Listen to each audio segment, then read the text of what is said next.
we've talked about how I've been damaging him, right? We've talked about the amount of damage being done as being energy and how quickly I'm delivering that damage as being power.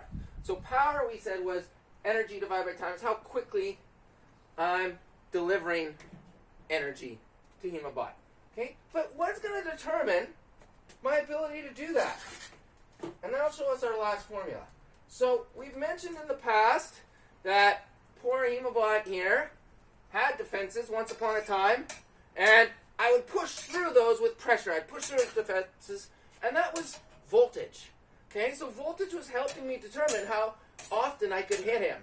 Remember, that was Ohm's law, that my rate of hitting, or my current, was voltage divided by his resistance. But we can also use those idea of voltage and current to determine just how quickly I'm damaging HEMAbot.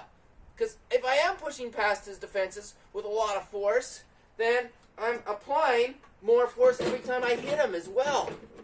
Okay? And if I'm pushing more so that I'm getting more hits, the more hits I get on him, the more damage I'm doing.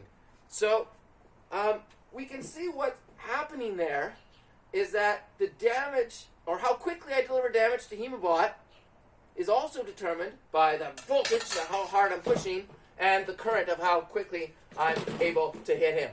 So, poor HEMAbot here is going to take the most damage if I've got high voltage and high current.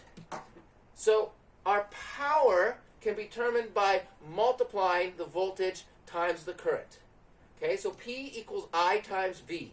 So if we take the current and we times it by the voltage, we get our power. And that's how quickly we're damaging HEMAbot.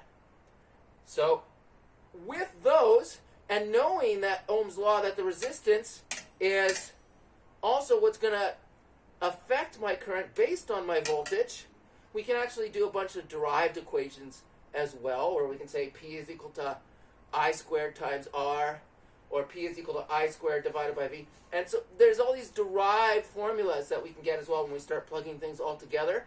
But it all comes out of that original formula of P equals I times V. Bye, HEMAbot.